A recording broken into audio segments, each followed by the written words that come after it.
বিশ্বনবী মেরাজে গেলেন, মেরাজ থেকে ফিরে আসলেন। বিশ্বনবী বর্ণনা করলেন, আমি বাইতুল মাকদাস দেখেছি মাঝরাতে, লক্ষাধিক নবীকে নিয়ে নামাজের ইমামতি করেছি, 7 আকাশ দেখেছি, আল্লাহর আরশ দেখেছি, আল্লাহর সাথে কথা বলেছি, আবার ফজরের আগেই মক্কায় ফিরে এসেছি। সবাইকে খাইছে গেছি, মুহাম্মদের মাথার তার ছিঁড়ে গেছে, নাউজুবিল্লাহ পড়ে। আবু জাহেল, উতবা, সাইবা সবাই মিলে একটা সুযোগ পেল, বললো এতদিন আমরা আবু বকররে বুঝাইতে পারি না, আজকে মুহাম্মদ যে গাঞ্জাখুরি কথা বলে এটা বললে আবু বকররে আমাদের দলে নিয়ে আসা যাবে।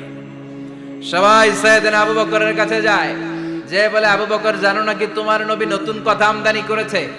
কি বলেছে আমার নবী? তোমার নবী বলে মাঝরাতে বাইতুল মাকদাস গিয়েছে।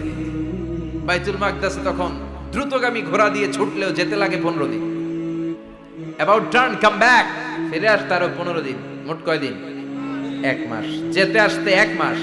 তোমার নবী মাঝরাতে নাকি বাইতুল মুকাদ্দাসে ইমামতি করছে, 7 আকাশ ঘুরেছে, আল্লাহর আরশ দেখেছে, আল্লাহর সাথে কথা বলেছে, আবার ভোর হওয়ার আগে নাকি মক্কার জমিনে ফিরে এসেছে। আবু বকর বললেন আসলেই কি আমার নবী এই কথা কইছে? সবাই এক বাক্যে বলে হ্যাঁ, তোমার নবী মুহাম্মদ এই কথা বলেছে। আবু বকর দ্ব্যর্থহীন কণ্ঠে ঘোষণা করে দিলেন, আমার নবী যদি এই কথা বলে থাকে, আমার নবী সত্য বলেছে, সত্য বলেছে, তিনি কখনো মিথ্যা বলতে পারে। বিশ্বনবী খুশি হয়ে গেলেন, সাইয়েদনা আবু বকরের জন্য দোয়া করে দিলেন, আর বললেন আবু বকর আনতা লাস্তা আবু বকর ফাকাত, আজকে থেকে তুমি শুধু আবু বকর নও, আজকে থেকে তুমি আবু বকর সিদ্দিক। সিদ্দিক সত্য গ্রহণে, সত্য প্রকাশে, সত্য মানার ক্ষেত্রে আপোষহীন, কোনো আপোষ নাই। চিল্লায় এখন ঠিক কিনা? সে আল্লাহ বললেন ওয়াযকুর ফিল কিতাবি ইব্রাহিম ইন্নাহু কানা সিদ্দিকান নাবিয়্যা। ও নবী, আপনার এই কোরআনের ভেতরে আমার খলিলের নামটা রাখেন, কারণ আমার খলিল যেন তেন কোনো নবী নয়, সাধারণ পয়গম্বর নয়, আমার নবী ইব্রাহিম হলো সিদ্দিক, সত্য প্রকাশে আপোষহীন। এজন্য আল্লাহ খুশি হয়ে ওনার একটা টাইটেল দিলেন, টাইটেলটা হলো খলিল। ওয়াত্তাখাযাল্লাহু ইব্রাহিমা, চিল্লায় বলেন ওয়াত্তাখাযাল্লাহু ইব্রাহিমা, আমি ইব্রাহিমকে খলিল বানিয়েছি। খলিল মানে দোস্ত। খলিল মানে কি? আল্লাহ দুনিয়ার একজনের দোস্ত ডাকে, কি মজার ব্যাপার, কেমন লাগে তার কাছে শুনতে? সুবহানাল্লাহ কইবেন না? ওনারে বানাইলেন খলিল, আর বিশ্বনবীরে বানাইলেন হাবিব। সুবহানাল্লাহ পড়েন। বাপ বেটা সব নিয়ে গেছে। সাইয়েদনা ইব্রাহিম হচ্ছেন বাবা, আর বিশ্বনবী ছেলে। বিশ্বনবীর অনেক উপরের পুরুষ হচ্ছে সাইয়েদনা ইব্রাহিম, তো এটা পর্দাদা না, বাবা না? বিশ্বনবী বলতেন আনা দাওয়াতু আবি ইব্রাহিম, আমি নবীরে পেয়ে নাসানাসি করো, আমি তো ইব্রাহিম আলাইহিস সালামের দোয়ার ফসল। উনি যদি মক্কায় দাঁড়িয়ে দোয়া না করতেন, আমার বিশ্বনবীর জন্ম হতো না। সুবহানাল্লাহ পড়েন। এজন্য বাবা হলো খলিল, ছেলে হলো হাবিব। খলিল মানেও বন্ধু, হাবিব মানেও বন্ধু। খলিল মানে এমন বন্ধু যেই বন্ধু আল্লাহরে খুশি করার জন্য কাজ করে, আর হাবিব মানে এমন বন্ধু যারে খুশি করার জন্য আল্লাহ নিজে কাজ করে। কার পাওয়ার বেশি? হাবিবের কয়েক ডিগ্রি বেশি। সুবহানাল্লাহ পড়েন। তার মানে বাপ বেটা, বাবা হলো খলিল, ছেলে হলো হাবিব। এই বাপ বেটার মধ্যে অনেক বিষয়ে মিল আছে না নাই? হাদিস কোরআনে খুঁজলে আপনি অনেকগুলো মিল পাবেন। আজকে 7টা মিলের কথা শোনাবো। সাইয়েদনা ইব্রাহিম আলাইহিস সালাম আর বিশ্বনবীর মাঝে 7টা মিল খুঁজে পাওয়া যায়। চিৎকার করে বলেন কয়টা? শুনবেন? কষ্ট হচ্ছে? ঘুমে ধরছে? রাত তো অনেক হয়ে গেল, সর্বনাশ 11টা। হ্যাঁ শুনবেন? কতক্ষণ? সারা রাত? তাকবীর পড়া যাবে? হ্যাঁ জোরে না আস্তে? ভাগাভাগি করে দেন। শুরুতে বিবাহিতরা দেন, তারপর অবিবাহিতরা দেন, তারপর সবাই দেন। দিবেন? বিবাহিত কারা কারা আসছেন দেখি? ঘটনা নাকি? অবিবাহিত নাই এলাকায়? হ্যাঁ কম, মাশাআল্লাহ, তো বরকতের এলাকা। আলহামদুলিল্লাহ। দেখি অবিবাহিত কারা কারা আসছে? ওমা, এগুলা এলো কই থেকে আবার? 2 হাত করে তুলছে না? 1 হাত, 1 হাত। ঠিক আছে, মাশাআল্লাহ। শুরুতে বিবাহিতরা দেন, এরপর অবিবাহিতরা দিয়েন। শুরুতে বিবাহিতরা রেডি হন। আমি লিল্লাহি তাকবীর বললে আল্লাহু আকবার। গলা ধার দিতেছে অনেকে। বিবাহিতরা রেডি? দেখবো কাদের পারফরমেন্স কেমন হয়। বিবাহিতরা পড়েন লিল্লাহি তাকবীর। অনেক আওয়াজ, সংখ্যায় বেশি এরা। এবার অবিবাহিতদের পালা। হ্যাঁ, অবিবাহিতরা রেডি? দেখি কি অবস্থা। এবার অবিবাহিতরা দাও লিল্লাহি তাকবীর। মিলে তিনটা পড়েন লিল্লাহি তাকবীর, লিল্লাহি তাকবীর, লিল্লাহি তাকবীর।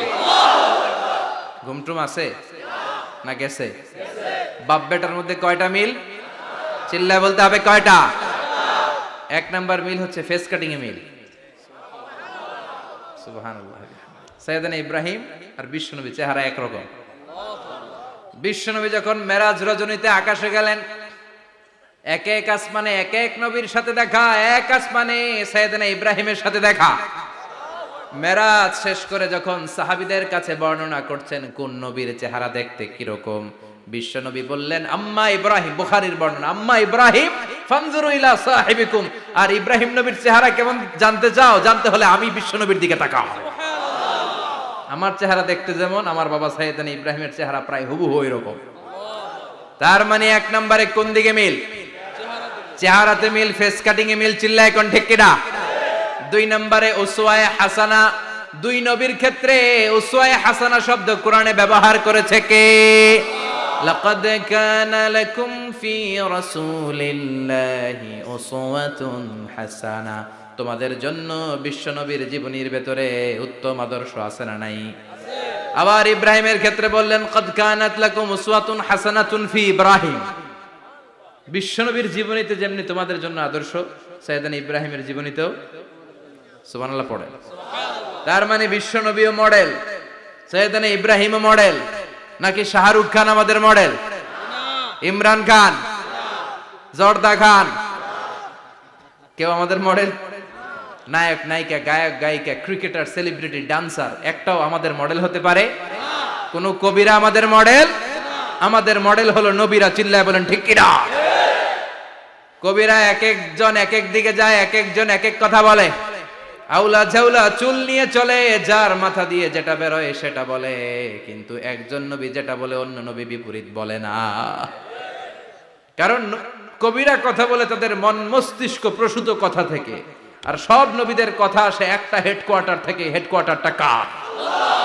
কোন নবী বলছে আল্লাহ একজন, আরেক নবী বলছে না দুইজন হতে পারে। কোন নবী বলেছে আখেরাত আছে, আরেক নবী আইসা বলছে নাও থাকতে পারে। এরকম কইছে? কারণ কবিদের মতো ওনারা মাথায় যা আসে পাগলের মতো তাই বলে না। তাদের মাথায় কথা আসে একটা হেডকোয়ার্টার থেকে। চিল্লায় বলেন হেডকোয়ার্টারটা কার? আল্লাহ বললেন উসওয়ায়ে হাসানা, বিশ্বনবীও তোমাদের জন্য আদর্শ, সাইয়েদনা ইব্রাহিম আদর্শ। তার মানে আদর্শিক দিক থেকে দুই নবীর মিল আছে না নাই? তিন নাম্বার, দুইজন নবী উলুল আজমি মিনার রুসুল। এই পৃথিবীতে পাঁচজন নবীকে আল্লাহ শ্রেষ্ঠ নবী বলেছেন। নূহ আলাইহিস সালাম, ইব্রাহিম আলাইহিস সালাম, মূসা আলাইহিস সালাম, ঈসা আলাইহিস সালাম, বিশ্বনবী মুহাম্মদ রাসূলুল্লাহ সাল্লাল্লাহু আলাইহি ওয়াসাল্লাম। এই পাঁচজনের ভিতরে বাপ বেটা আছে না নাই? কথা কর। চার নাম্বার মিল হলো বাপ বেটা দুইজনই কাবা বানিয়েছে। আল্লাহু আকবার। সাইয়েদনা ইব্রাহিম বানিয়েছে বয়স্ক অবস্থায়, বিশ্বনবী বানিয়েছেন শৈশবকালে। পড়েন সুবহানাল্লাহ। বিশ্বনবীর বয়স মাত্র 10 বছর। কয় বছর? 10 বছর বয়স আমরা লুঙ্গিও পড়তাম না। কথা কন। ছোট বাচ্চারা অনেক সময় এই বয়সে লুঙ্গি খুলে ফেলায় না? গরমকাল আসলে লুঙ্গিগুলা সব খালের সামনে থুইয়া ডুবায়, চোখগুলা লাল করে আর করে বাইরে আছে না নাই? কিন্তু বিশ্বনবী লুঙ্গি খোলেন না, লুঙ্গি পড়ে থাকে। কাবা ঘর নির্মাণের কাজ শুরু হলো, বিশ্বনবী পাথর টানতে শুরু করলেন। বিশ্বনবীর বয়সের 8-10 বছরের ছোট বাচ্চারা সবগুলা লুঙ্গি খুইলা কাঁধে লইছে। সব বাচ্চারা লুঙ্গি খুলে কাঁধে নিয়েছে, আর ওই কাঁধের লুঙ্গির উপরে পাথর নিয়েছে যাতে ব্যথা না পায়। বুদ্ধি আছে। লুঙ্গি খুলে কাঁধে রেখেছে, কাঁধের উপরে পাথর রেখেছে। কিন্তু বিশ্বনবী, সবাই পাথর টানে একটা, বিশ্বনবী টানে দুইটা, কিন্তু বিশ্বনবী লুঙ্গি খোলে না।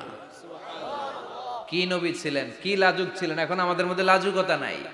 বাবা ছেলে মেয়ে সব মিলে একসাথে হিন্দি সিরিয়াল দেখে, এরকম ফ্যামিলিও আছে না নাই?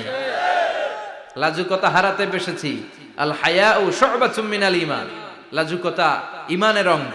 ইযা লাম তাস্তাহি ফাসনা মা শি'তা। যখন তোমার লজ্জা থাকবে না, তোর যা মন চায় তুই তাই করতে পারবি।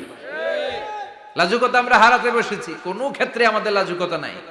বিশ্বনবী এত লাজুক ছিলেন, হালিমাতুস